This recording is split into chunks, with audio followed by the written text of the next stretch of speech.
একদিন একটা কালু কাক টিঙ্কুকে নিয়ে আকাশ দিয়ে উড়ে উড়ে চলে যাচ্ছিল।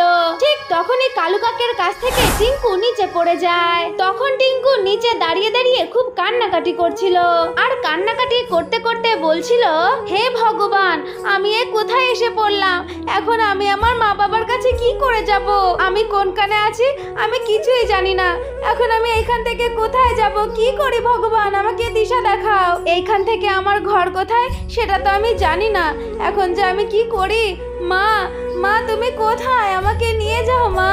এই সব কথা বলে বলে টিঙ্কু খুব কান্নাকাটি করছিল। ঠিক তখনই সেইখান দিয়ে একটা পায়রা উড়ে যাচ্ছিল। তখন সেই পায়রাটা একটা ছোট্ট পাখির কান্নার আওয়াজ শুনতে পায়।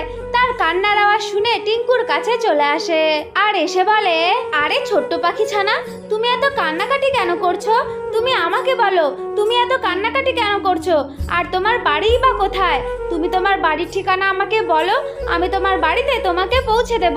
পায়রা আন্টি, আমি জানি না আমার বাড়ি কোথায়, কিন্তু আমি এতটুকু জানি আমাকে একটা কালু কাক আমার বাড়ি থেকে উঠিয়ে নিয়ে এসেছে আর আমাকে এখানে ফেলে দিয়ে গেছে। ওই জন্য আমি যে খুব কান্নাকাটি করছি। এখন আমি যে কিভাবে বাড়ি যাব আমি কিছুতেই বুঝতে পারছি না। এই সব কথা বলে বলে ছোট্ট পাখিটা খুব কান্নাকাটি করতে থাকে। তখন ওই পায়রার মনে খুব দয়া হয়, তাই ওই পায়রাটা ছোট্ট পাখিটাকে নিয়ে তার বাড়িতে চলে যায়। তখন ওই পায়রার বাচ্চা সেই ছোট্ট পাখিটাকে দেখে বলে, মা, মা, আমাদের ঘরে এটা কে আসলো গো মা? বাচ্চা, আমি জানি না ওকে, কিন্তু আমি ওকে দেখছিলাম জঙ্গলের মধ্যে খুব কান্নাকাটি করছিল, তাই ওকে আমি আমার বাড়িতে নিয়ে আসলাম। ওর মা বাবাকে খুঁজে পেলেই ওকে বাড়িতে দিয়ে আসবো, আর যতদিন খুঁজে না পাচ্ছি ততদিনও আমাদের বাড়িতেই থাকবে, কেমন? এখন থেকে তোমরা দুজন খুব ভালো বন্ধু হয়ে যেও আর একসঙ্গে খেলাধুলা করো, কেমন? তাহলে তো ঠিকই আছে মা, আমি একটা আমার নতুন বন্ধু পেলাম। ওই পায়রাটা ছোট্ট পাখিটাকে তার বাড়িতে নিয়ে এসেছে, এই সমস্ত খবর সারা জঙ্গলে ছড়িয়ে যায়। তখন ওই কালু কাকটাও জানতে পারে যে ওই ছোট্ট পাখিটা ওই পায়রার বাড়িতেই আছে। তখন ওই কালু কাকটা ওই ছোট্ট পাখিটাকে খুঁজতে খুঁজতে সেই পায়রার বাড়িতে চলে আসে। তখন ওই কালু কাক টিঙ্কুকে সেইখান থেকে উঠিয়ে নিয়ে পালিয়ে যেতে থাকে। ওই কালু কাক যখন টিঙ্কুকে উঠিয়ে নিয়ে যাচ্ছিল, ঠিক তখনই টিঙ্কুর বাবা আর মা সেইখানে চলে আসে। তখন তারা দুজন কালু কাকের কাছে তার বাচ্চাটাকে দেখতে পায়। এই দেখে কালু কাককে টোনাটুনি বলতে থাকে, আরে কালু কাক, এটা তো আমাদের বাচ্চা, তুমি আমাদের বাচ্চাটাকে উঠিয়ে নিয়ে কোথায় যাচ্ছ? হ্যাঁ, আমরা আমাদের বাচ্চাটাকে যে খুঁজে খুঁজে হয়রান হয়ে গেলাম, আর তুমি আমার বাচ্চাটাকে উঠিয়ে নিয়ে এসেছো। আজকে তো তোমার মজা আমরাই দেখাবো। কি, তোরা দুজন আমাকে মজা দেখাবি?